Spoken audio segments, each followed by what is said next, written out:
जय हिंद साथियों, जीएस के इस ऑनलाइन प्लेटफॉर्म पर मैं प्रेमचंद मिश्रा आप सभी का स्वागत करता हूं। साथियों आइए जीएस के इस कड़ी को आगे बढ़ाते हुए प्रमुख युद्ध पर हम लोग बात कर रहे हैं, उसका आज पार्ट 2 मैं आपके सामने रखने जा रहा हूं। कहा जाए हम लोगों ने जहां पर उसे छोड़ा था उसके आगे के युद्धों के बारे में आज हम लोग बात करेंगे। कौन कौन से महत्वपूर्ण युद्ध हैं, किस किस के साथ हुए हैं, कौन विजेता रहा है, कौन हारा है। तो आइए साथियों हम स्टार्ट करते हैं महत्वपूर्ण युद्ध का पार्ट 2 कहा जाए। साथियों ना वीडियो कहा जाए शुरू करने से पहले आप एक बार चैनल को लाइक कर दीजिए, सब्सक्राइब कर दीजिए और शेयर कर दीजिए। आइए इस पर हम लोग बात करते हैं महत्वपूर्ण युद्ध का पार्ट 2। जैसे पिछले वीडियो में हम लोगों ने 1529 ईस्वी तक पढ़ा था, जो कहा जाए घाघरा का युद्ध हमारा था, बाबर और अफगानों की संयुक्त सेना के बीच हुआ था, जिसमें बाबर विजेता रहा था। उसके बाद हम लोग नेक्स्ट पॉइंट पर बात करेंगे। अगला महत्वपूर्ण युद्ध हमारा साथियों तो 1539, 1540, 1543, 1545 कहा जाए 1556, 1565, 1576। सबसे पहले इतने युद्धों पर बात करते हैं। 1539 साथियों चौसा का युद्ध, चौसा का युद्ध होता है जो हुमायूं और शेर शाह के बीच होता है। शेर शाह के बीच होता है, हुमायूं पराजित होता है, शेर शाह जीत जाता है और हुमायूं अपनी जान बचाने के लिए गंगा नदी में कूद जाता है, जहां निजाम खान नामक एक भिश्ती ने हुमायूं की जान बचाई थी। और शेर शाह के बारे में कह दिया जाए, बचपन का नाम फरीद है, सारी शिक्षा दीक्षा इसकी जौनपुर में हुई है। कहा जाए बहार खां लोहानी ने इसे शेर खां की उपाधि प्रदान किया था। इसका मकबरा कहाँ स्थित है? सासाराम बिहार में स्थित है। जीटी रोड का निर्माण इसी बंदे ने करवाया था ना। टोडरमल का संबंध कहा जाए इसी के जीवन से, अर्थात अकबर के साम्राज्य में आने से पहले टोडरमल किसको अपनी सेवा दे चुका था? शेरशाह सूरी को दे चुका था। अगला साथियों 1540 की अगर हम बात कर लें तो इसमें कन्नौज का युद्ध होता है और ये भी हुमायूं और शेर शाह के बीच में ही होता है। इसमें हुमायूं बुरी तरह पराजित होता है और उसे भारत छोड़कर भागना पड़ता है। इस तरह से मुगल वंश का खात्मा दिल्ली सल्तनत पे होता है और एक नवीन वंश सूर वंश की स्थापना हो जाती है दिल्ली के राज सिंहासन पर। साथियों 1543 कह दिया जाए मारवाड़ विजय करता है कौन? शेर शाह सूरी। मारवाड़ विजय करता है कौन? शेर शाह सूरी। शेर शाह सूरी के द्वारा मारवाड़ विजय की जाती है और एक कोटेशन निकल के आता है। बड़ी मुश्किल से जीत पाया था मारवाड़ को और कहता है कि मैंने मुट्ठी भर बाजरे के लिए लगभग हिंदुस्तान का सारा साम्राज्य खो दिया था। ऐसा कोटेशन कहाँ से निकल के आता है? मारवाड़ विजय से ही निकल के आता है। साथियों कौन कहता है? तो शेर शाह सूरी। क्वेश्चन इसी तरह से पूछा गया है कि मैंने एक मुट्ठी भर बाजरे के लिए लगभग सारा साम्राज्य खो दिया था। कथन किसका है या किस विजय से संबंधित है? तो शेर शाह सूरी का है, मारवाड़ विजय से संबंधित है। अगला युद्ध कह दिया जाए 45 साथियों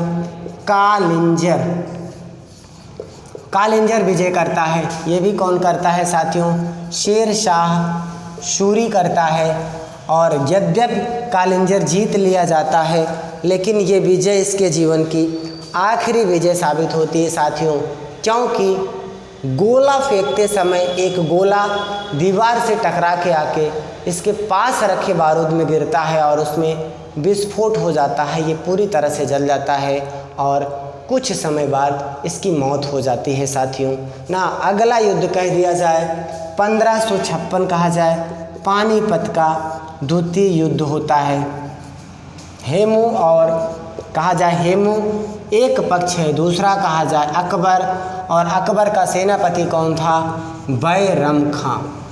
और इसमें कह दिया जाए ये बंदा हार जाता है और अकबर उसका सेनापति बैरम खां जीत जाता है साथियों। और हेमू के बारे में कहा जाता है अंतिम हिंदू शासक 24 युद्ध लड़ा था, जिसमें से 22 युद्ध इस बंदे ने जीता था।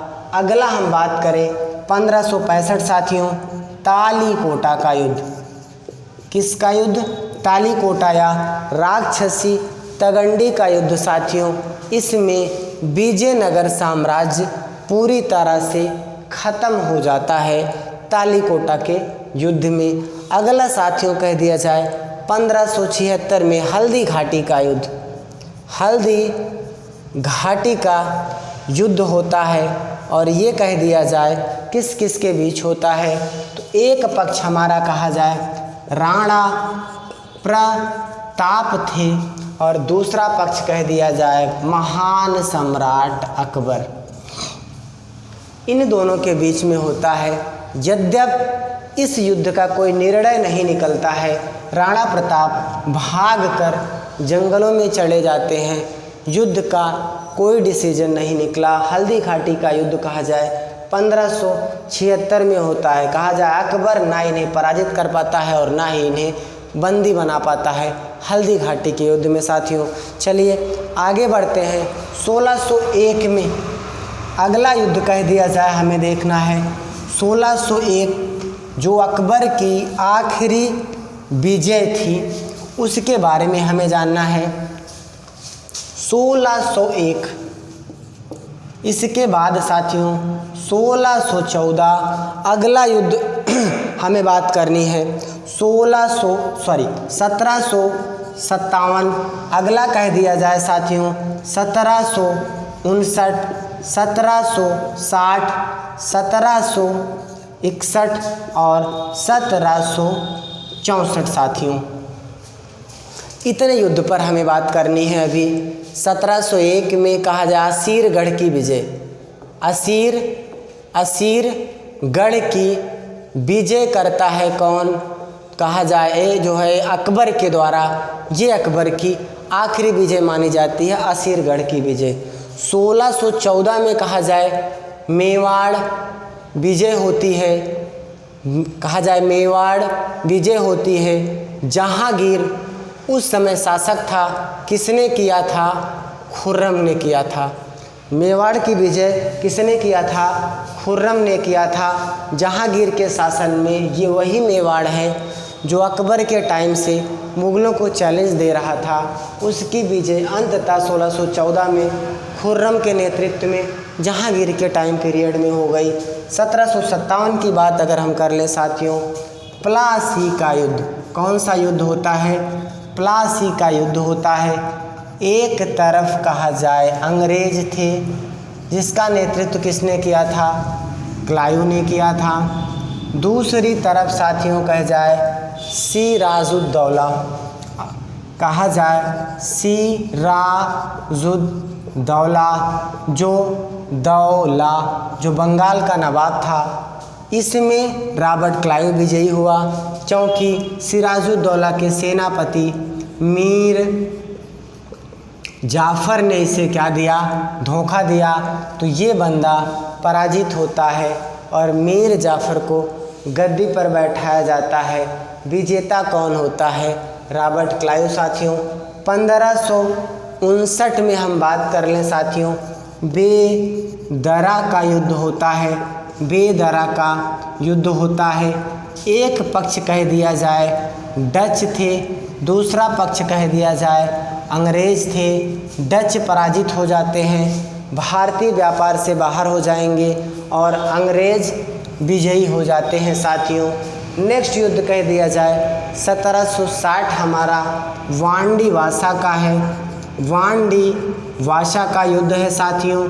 ये एक पक्ष कह दिया जाए फ्रांसीसी थे, दूसरा पक्ष कह दिया जाए साथियों तो अंग्रेज थे। फ्रांसीसी पराजित होते हैं, अंग्रेज इसमें क्या होते हैं? विजयी हो जाते हैं और कहा जाए हमेशा हमेशा के लिए डच और फ्रांसीसी कहा जाए जो सत्ता स्थापित करने की लालसा लिए भारत में बैठे थे वो ख़त्म हो जाता है, मात्र एक व्यापारी बन के रह जाते हैं बेदरा के युद्ध से डच और वांडीवासा के युद्ध से फ्रांसीसी। अगला युद्ध कहा जाए साथियों 1761 में पानीपत का तीसरा युद्ध होता है अहमद शाह अब्दाली और मराठों के बीच। अहमद शाह अब्दाली और मराठों के बीच और कहा जाए मराठे पराजित होते हैं, अहमद शाह अब्दाली जीतता है और मराठा सत्ता पूरी तरह से छिन्न भिन्न हो जाती है। इस तरह की घटना पानीपत के तीसरे युद्ध में होती है साथियों। अगला बात कर लिया जाए 1764 साथियों बक्सर का युद्ध होता है। कौन सा युद्ध? बक्सर का युद्ध होता है। और इस युद्ध में बात किया जाए, इस युद्ध में एक पक्ष अंग्रेज था, कहा जाए मुनरो ने सेना का नेतृत्व किया था। और कह दिया जाए दूसरे पक्ष में 3 लोग थे, एक कहा जाए मीर कासिम, एक कौन था? मीर कासिम, एक कहा जाए अवध का नवाब सुजाउद्दौला और कहा जाए दिल्ली का सम्राट शाह आलम। ये तीनों की संयुक्त सेना और अंग्रेज की तरफ से मुनरो नेतृत्व करता है। ये तीनों की सेना पराजित हो जाती है और अंग्रेज जीत जाते हैं और बक्सर के युद्ध का विजेता कहा जाए अंग्रेज होते हैं। इस तरह से 1765 में आके फिर एक संधि होगी जिसके तहत भारत में कंपनी का राज्य साथियों स्टार्ट हो जाता है। तो आज का वीडियो हम लोग इसी पर रोकेंगे साथियों। इसका मैं एक पार्ट कहा जाए दूसरा पार्ट लाऊंगा जिसमें इसके बाद के युद्धों पर चर्चा की जाएगी साथियों। तो वीडियो आपको कैसा लगा हमें कमेंट बॉक्स में साथियों ज़रूर बताएं। चैनल को लाइक करें, शेयर करें, सब्सक्राइब करें, ज़्यादा से ज़्यादा लोगों तक मेरी ये जानकारी पहुंचाने की कोशिश करें साथियों, क्योंकि ये सारे पॉइंट्स हमारे वनडे के एग्ज़ाम की दृष्टि से बहुत ही महत्वपूर्ण है साथियों। तो आज का वीडियो हम लोग इसी पर क्लोज करते हैं साथियों। मिलेंगे नेक्स्ट वीडियो में एक नए जोश के साथ, एक नए उत्साह के साथ, एक नए उमंग के साथ साथियों। जय हिंद।